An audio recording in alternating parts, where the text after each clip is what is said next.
E aí, meu povo, tudo tranquilo? Hora de continuar com nossos aprendizados em biologia. E agora, pensando sobre a vida. Mais uma vez, vocês já viram vídeos, já estudaram sobre como a vida pode ter se originado? Uma hipótese que leva a bioquímica em consideração. Só que a gente sabe hoje que para eu encontrar vida, mesmo se eu penso em indivíduos unicelulares, os mais simples indivíduos de uma célula só até os mais complexos, eu preciso ter um elemento básico. Se eu penso em teoria celular, eu penso em célula como elemento que tem que estar presente em todos os seres vivos. Só que aí é hora de pensar um pouco sobre como essas células surgiram. Porque a gente entende como a vida surgiu, mas como é que essa vida dá origem à primeira célula? Então agora é hora de pensar como teriam se formado essas primeiras células já mais complexas.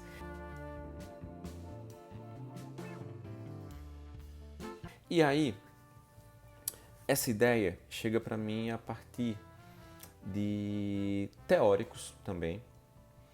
E aí eu vou chegar para você falar sobre uma palavra que a gente já começou a tratar antes, que é a ideia do que eu chamo de coacervados. Essa ideia dos coacervados, ele tem relacionado também com dois cientistas chamados Oparin e Haldane. Cientistas esses que inclusive estão relacionados com aquela teoria que levou ao experimento de Miller e Urey, que a gente falou no vídeo anterior. A ideia é que eu tenho um ambiente primitivo e com base no que o que se chama de teoria de Oparin também, coacervados são elementos que foram inicialmente formados nesse ambiente primitivo, sendo um aglomerado, um conjunto de moléculas proteicas num ambiente aquático. Então,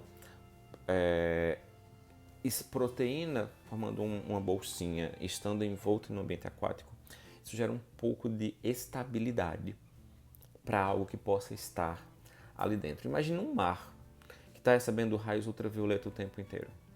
Se eu tenho um elemento a mais de proteção para algo que possa estar ali dentro, inclusive dentro dessas esferas que são os coacervados, eu vou ganhar um quê de proteção que é importante. Esse quê de proteção que é importante, imagina se eu lá dentro eu coloco uma molécula como o RNA, que é uma molécula que tem informação, que carrega informação, que eu chamo hoje de informação genética. E aí eu vou chegar para dois pesquisadores, um chamado Leslie Orgel e outro chamado Jack Szostak. Eles trabalharam com algo parecido com aquilo que Miller e Urey fizeram, mas usaram argila nas pesquisas deles também, porque também tem argila no mar. Eles conseguiram construir em laboratório moléculas de RNA e membranas fosfolipídicas, membranas feitas de lipídio e fosfato. Isso deu origem a vesículas, saquinhos, muito parecidos com aquelas coacervados. E se eu penso num saquinho de gordura com uma molécula de RNA dentro, eu tenho aqui a ideia de talvez o que eu chamo de uma protocélula, uma célula primitiva. Essa protocélula, eu penso agora nesse RNA, e se eu acrescento proteínas de replicação, o que eu ganho? Eu ganho hereditariedade. Eu tenho essa informação do RNA, informação do RNA essa que eu consigo agora colocar em uma situação um pouco maior. A hereditariedade está lá, já bonitinha, pensada. Agora essa informação vai precisar passar por um processo evolutivo. Eu vou ter agora a evolução da célula acontecendo. Como acontece essa evolução da célula? Essa evolução da célula se dá naquilo que eu chamo de o mundo do RNA. É um mundo em que provavelmente eu não tenho ainda a complexidade necessária para que as moléculas de DNA sejam formadas, mas já tenho RNA, que é um pouco mais simples, tem informação. E eu posso ver, por exemplo, o surgimento de elementos que são muito parecidos com as moléculas, com as células procarióticas que a gente conhece. Esse pró tem a ver com ausência, então não tenho acarioteca, procarioto, sem carioteca. E eu penso em dois grupos de seres vivos, dois agrupamentos, que é o grupo das arqueias e das bactérias, pensando nos três grandes grupos. E agora eu penso nos três domínios, arqueia, bactéria e eucária. Aqui eu tenho já dois diferentes, arqueia e bactéria. Arqueias diferindo das bactérias, porque as bactérias vão ter na sua parede celular uma molécula chamada peptidoglicano. E agora eu tenho essa ideia de ter um elemento com parede celular. E essa parede celular protege uma membrana plasmática, fosfolipídica, que tem moléculas de DNA lá dentro. Isso é uma célula simples. Isso é uma célula simples que já é uma molécula viva. Uma bactéria. Uma bactéria que já tem toda uma fisiologia interna feita a partir de proteínas e de moléculas que estão presentes no seu citoplasma e que, com o passar do tempo, quando eu vou ter uma organização, eu vou ter o grupo eucária. Esse eucária, eu tenho uma carioteca verdadeira aparecendo. Se eu tenho carioteca verdadeira, eu tenho um núcleo. E a partir daí eu vou ter células que vão ter uma diferença. Além da carioteca, eu tenho outras membranas aparecendo dentro dessa célula. Essas outras membranas facilitam para mim porque eu consigo fazer organelas membranáceas.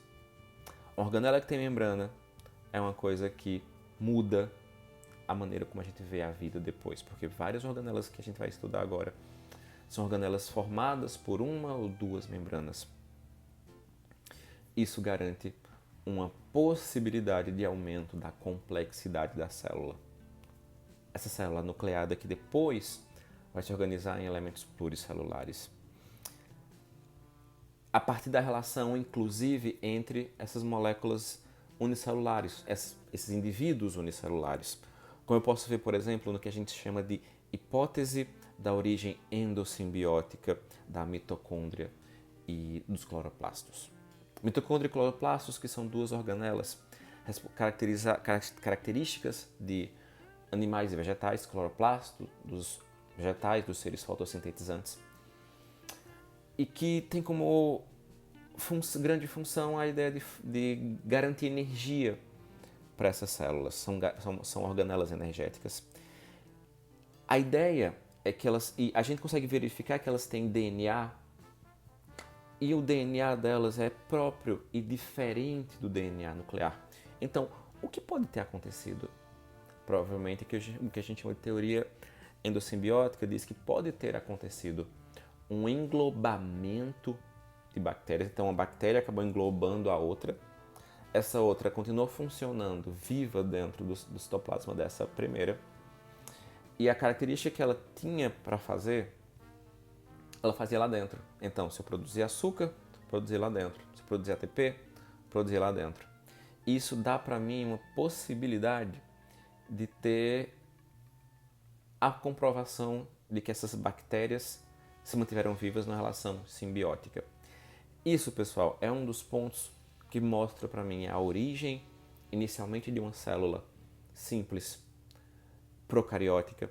Depois eu chego na origem de uma célula mais complexa, com organelas que têm inclusive DNA diferenciado, que é a célula procariótica, tanto animal quanto vegetal.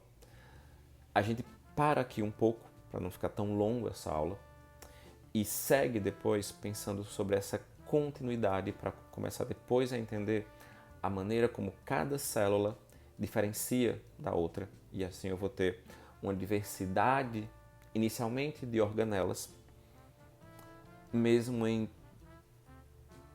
células que têm funções iguais ou funções diferentes, eu vou encontrar as mesmas organelas e eu vou entender como essa função vai ser diferenciada a partir da compreensão de cada organela. A gente continua na próxima aula para falar agora sobre a maneira como as células funcionam. Então é isso, pessoal. Até mais.